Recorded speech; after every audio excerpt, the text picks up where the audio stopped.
Hey guys, alright, today we are watching some more overly sarcastic productions, this time classics summarized. The Odyssey by Homer. I actually had to read this in high school. I'm gonna be honest, it was okay. I enjoyed it more than 1984, that's for fucking sure. Oh god, why'd I mention that? Incoming a shit ton of dislikes. God, you guys are weird. Anyways, actually, the people that probably dislike the video probably are not going to be watching this video. Anyways, yeah, I thought it was okay. I mean, it's a story that's thousands of years old, technically. I don't know. It just doesn't slap for me. But no, it's a product of its time.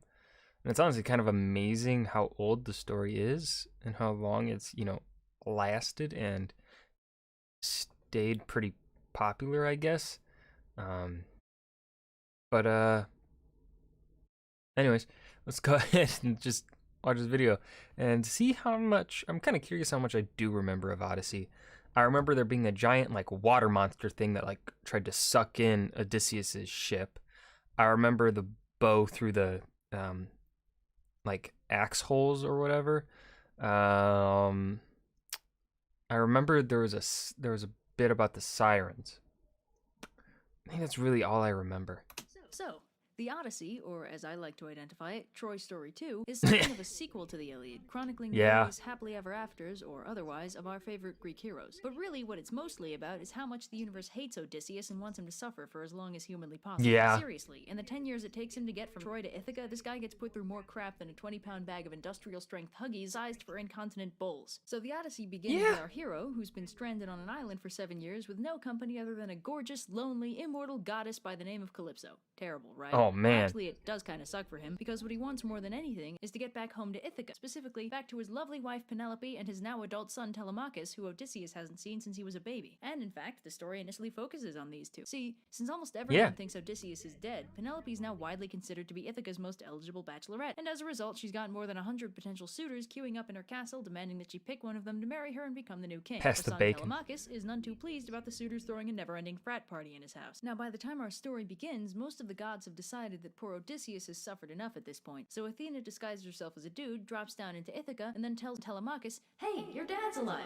Maybe you should go try and find out where he is." So Telemachus, who's a pretty smart kid, immediately figures out that this dude is actually a god, and thus takes her at her word. But before he leaves, Telemachus tries, and fails, to kick the suitors out of his house. And they're like, "Ooh, is widow baby Telemachus gonna fight us?" And Telemachus is like, "Shut up! I'm gonna find my dad and he's gonna beat you up!" So Telemachus secretly assembles a small loyal crew, acquires a ship, and sets off in search of news. The first place he goes is Pylos, home to King Nestor. So Telemachus is like, "Hey, do you have any idea where my father is?" And Nestor's like, "Well, let me think back to when I last saw him. Oh right, it was 9 years ago, during the Trojan War. Agamemnon and Menelaus were arguing, which had split the army down the middle, so Odysseus, Diomedes, Menelaus, and I took our armies and left. Although Odysseus did turn back to head off Agamemnon, and that's the last time I saw him. I don't know what happened after that, though. Maybe you should go talk to Menelaus, see what he has to say about the matter." So Telemachus goes off to Sparta and meets with Menelaus and Helen, now happily remarried, and Telemachus is like, "Yeah, can you tell me where my dad is?" And Menelaus is like, "First, let me tell you my story. Okay, so I was marooned on this tiny island off the coast of Egypt, right? When this goddess shows up, and she's like, 'Hey, you should talk to my dad, Proteus. He'll tell you how to get out of here.' So I went off and tackled the guy, but he starts shape-shifting, right? But he can't shake me that easily. So we got tired of that pretty quick, and he was like, 'Screw it, what do you want?' And I was like, 'Do your thing, oh god of telling me stuff.' And he's like, 'Fine, you're stranded here because you forgot to sacrifice to Zeus before you left. Also, Ajax the Lesser drowned, Agamemnon's dead, and Odysseus is stranded on Calypso's island.' And Telemachus is like, 'That's literally all I needed to hear.' But back in Ithaca, the suitors have learned that Telemachus left to find news of Odysseus, and they find this very offensive for some reason, so they start plotting to kill him as soon as he gets back. Man, Penelope sure knows how to pick him. Now, on Zeus's orders, Calypso finally lets Odysseus go, so he heads off homeward on a raft. But Poseidon, who's holding a grudge against him for reasons that'll be explained later, notices that he's trying to escape and whips up a huge storm in an effort to drown him. But Odysseus is far too badass to let a little thing like drowning get him down, and he's doing pretty well for himself when yet another goddess shows up, gives him a magic anti-drowning scarf, and then vanishes. And Odysseus is like, "Why would I need this when I have a perfectly serviceable raft?" Okay then. So Odysseus swims all the way to nearby Phaeacia, drags himself into the forest, and there's so much going on, I can't say anything. Now for Odysseus, zips over to the city and tells the princess Nausicaa, hey, you should go down to the forest. And she's like, great idea. So she heads over to the forest and finds Odysseus, just like Athena planned. So Nausicaa brings him back to her parents, the king and queen, and Odysseus tells them the story of how he came to be stranded on Calypso's island. So it's just after the Greeks have sacked Troy, and Odysseus advises the others to quit while they're ahead and sail back to Greece. But of course they don't listen to him, and by next morning they're overrun by a retaliatory force. Odysseus and some of the others take the ships to escape, but Zeus is angry at the Greeks for their poor sportsmanship and sends a huge storm to blow them off course. Odysseus and his crew are swept far sounds out like to Zeus. sea, and that's when the weird stuff starts happening. UFOs. So first, they wash up at the land of the Lotus Eaters, which is populated by these really mellow dudes who eat lotuses. Anyone who eats a lotus mellows out and wants to stay there forever, so of course most of his shipmates eat them, and Odysseus has to drag his idiot crew back to the ships by force. So they set out again, only to wash up on the island of the Cyclopses, where they see a nice-looking cave surrounded by delicious-looking flocks of sheep. Unfortunately, the cave is home to a large, hungry Cyclops by the name of Polyphemus, who seals them in with an enormous rock, kills 2 of the crew, and then falls asleep. Since they can't kill him without trapping themselves in the cave, they bide their time until the next night, when Odysseus gets Polyphemus drunk, introduces himself as nobody, and then when Polyphemus passes out, they take a large wooden stake and stab out his eye. So Polyphemus is like, help, nobody blinded me. And all his Cyclops friends are like, yeah, you're hilarious. Polyphemus, is nobody stealing your flocks too? So Polyphemus opens the cave to check, and Odysseus and remaining crew bolt for the ships. Then Odysseus, remember the wisest of the Greeks, takes it into his head to taunt the Cyclops. So he's like, hey, guess what, dumbass? My name's not nobody. It's Odysseus. And Polyphemus is like, Dad, Odysseus gouged out my eye. So funny story. All Cyclopses are children of Poseidon. So Poseidon hears about this, and he's like, oh, really? Time for some disproportionate. Daddy will make the bad man pay. At that point, he starts trying to make Odysseus' journey home just as difficult as godly possible. So after that little adventure, they land on the Aeolian island, where the king very nicely gives them a magic leather pouch full of wind to speed them on their way home. Oh, I remember the wind bag. Yet they're maybe 10 feet off the coast of Ithaca when his idiot crew decides that the magic bag has gold in it and busts it open. The resulting hurricane sweeps them all the way back to the Aeolian island. So Odysseus is like, hey, got another one of those magic wind bags? But the king's like, not for you, dude. You've got to be super cursed to have that bad luck. Get off my island. So next they arrive on the Lastrygonian island, populated entirely by cannibal giants. When they start eating the majority of Odysseus' crew, Odysseus and the other survivors get out of there as fast as humanly possible. Next on this mythological island world tour, they come to the Aeaean island, where Circe, the daughter of Helios, lives. Circe is a sorceress, and some wicked hankering for bacon makes her take it into her head to turn Odysseus' rapidly dwindling crew into pigs. Odysseus learns of their tragic swinification and resolves to rescue them. So Hermes gives Odysseus some anti-magic drugs so that Circe won't anti-magic drugs? You know, for someone who the gods supposedly hate, Odysseus sure does seem to get a lot of help from them. So Circe's like, here, have some enchanted booze, and Odysseus is like, awesome, drinks it, fails to turn into a pig, and then draws a sword on her. So she's like, wait, I'm a mage, I have like 2 hit points, and he's like, then I suggest you turn them back before I have to whittle that number down to 0. So she does, and then they all chillax on the island for like a year. So then Odysseus is like, yeah, we should probably be getting back, and Circe's like, well, fine with me, but first you gotta go talk to Tiresias. I mean, he's the one who knows how to get you home. Oh yeah? Where can I find him? He's dead.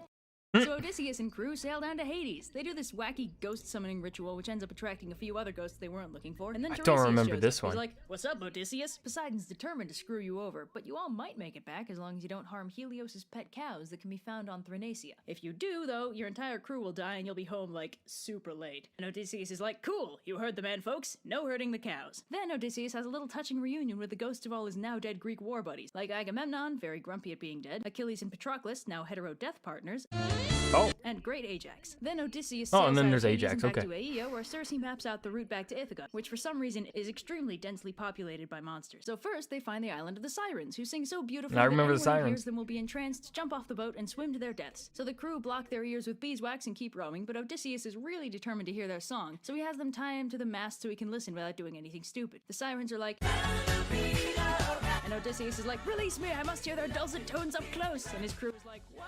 So they get out of earshot of the Sirens, only to encounter the monsters probably Scylla copyrighted. and Charybdis. So Scylla is one ugly piece of work. She's a 6-headed monster at the top of a giant craggy cliff, whose heads reach all the way down to the ocean to devour any unfortunates who happen to drift too close. Charybdis is like a combination I remember of garbage Charybdis. disposal and malfunctioning garbage disposal that sucks in the ocean and then spits it back out again. So, as they're trying to find a way to sail between the two without running into either the cliff or Charybdis, Scylla eats 6 of his crew members. On the bright side, this means her mouths are full, so she can't eat any more of them. So Odysseus and crew take the opportunity to gun it between them. They finally come across Thrinacia, more easily pronounced as the Island of the Sun, where, despite Odysseus' prophecy-based protests, they land and rest for the night. But then, Zeus strands them on the island for more than a month. At this point, the food Circe gave them starts to run out, and Eurylochus, a somewhat mutinous crew member who's inexplicably survived everything up till this point, is like, hey, what if we sacrificed one of these lovely golden cows to the gods? We'd get to eat it and leave the island. And Odysseus is like, damn it, what did Tiresias say? And Eurylochus is like, oh wait, too late, I seem to have killed one. So when they finally set sail, Zeus hits the ship with lightning. The boat explodes, the entire crew dies, and Odysseus is left clinging to a single timber from the boat, silently contemplating where everything went wrong. Then, adding insult to injury, Zeus sends a wind to blow Odysseus back to Charybdis, who eats the rest of the boat.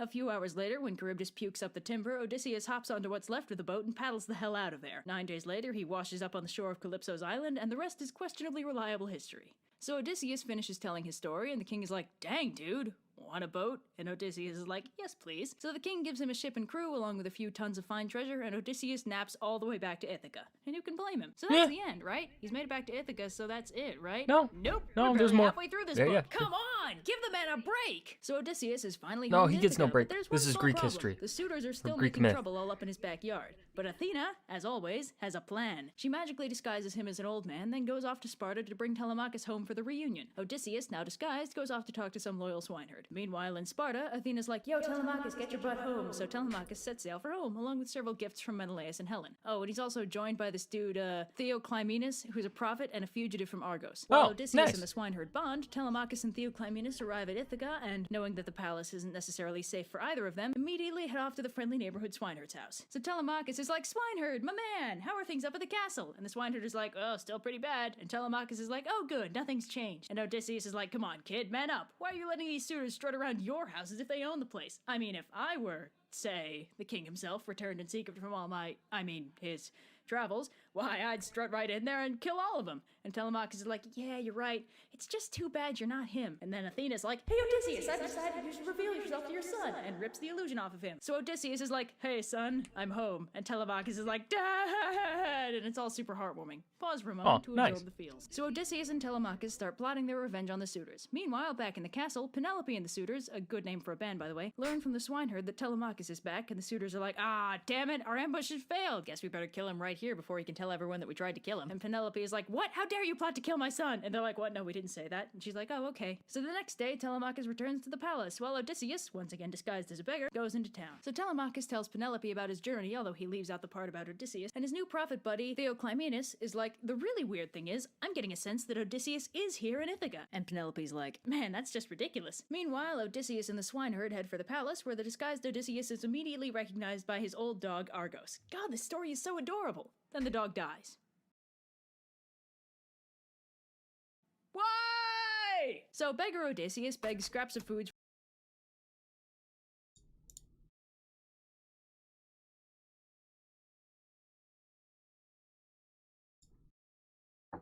This story is so adorable. Then the dog dies.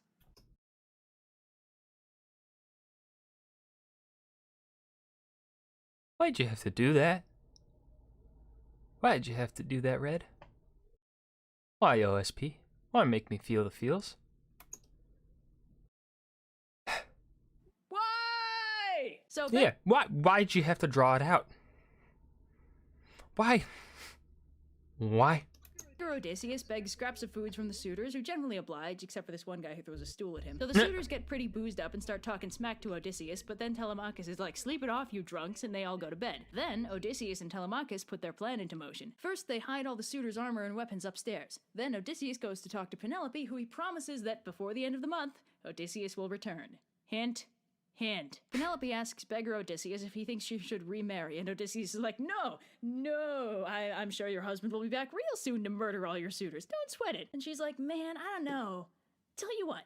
Tomorrow, I'll hold a contest among the suitors and anyone else who wants to try, and only a man just like Odysseus will be able to win and become my husband." And Odysseus is like, "That's a great plan. Do exactly that." So the next day, all the suitors assemble, still trying to figure out how to discreetly murder Telemachus, when Penelope unveils her secret plan. So, some context. Odysseus had this crazy strong recurve bow. It was a really cool bow, but it was a present and he never ever took it to war, so it was still locked up safely in the palace basement when he left for Troy. Now, this bow is ridiculously strong, but Odysseus never had any trouble dealing with it because, as mentioned previously, he's a badass. Yeah. So Penelope's like, "All right, everyone, no more delays. I'll marry the man who can string this bow most easily and then use it to shoot through these 12 axe heads." Now, this bow has a draw strength of something like 500 pounds, so none of the suitors can even bend the bow far enough to string it. And then beggar Odysseus is like, "Hey, just for kicks, can I have a look at that bow?" And the suitors are like, "Sure, this is gonna be good." And then, of course, Odysseus strings the bow easily.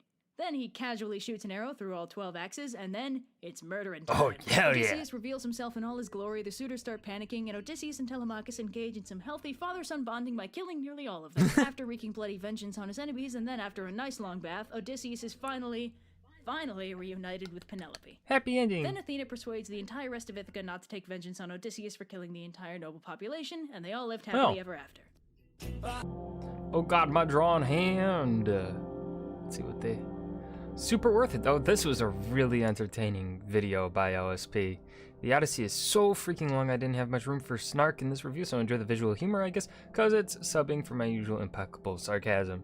Telemachus means distant war, because Odysseus was in Troy. See, when Penelope decided to name him. Pretty cool name, though. Yeah. Also, there's a theory that the giants were Norwegians. Oh. Yeah, Norwegians. And that the suitors couldn't string Odysseus' bow because they had no idea how to string a recurve, while Odysseus and Telemachus knew the technique for it. Oh yeah, I could see that. And then Charybdis represented a dangerous whirlpool in the Strait of Messina, and not an enormous all-devouring monstrosity, but an inexplicable weakness for fig trees. Oh. Are you sure about that? If you're wondering how the hell Odysseus got to Norway, then I'm just... Well, one way would be, I guess, up the Volga, right? That's the one. The Volga River is the one that like connects the Black Sea to the Baltic, right? Right? It's like maybe he could have ended up there that way. That's the only way I can think of, besides going a long way around, like going through the Strait of Gibraltar and up that way, up past the English Channel into Norway. But yeah, that was classic summarized, The Odyssey by Overly Sarcastic Productions. I hope you guys enjoyed. Remember to hit that like button and subscribe for more. Leave a suggestion down below for what you want to see me react to next, and I'll see you guys in the next video. Peace.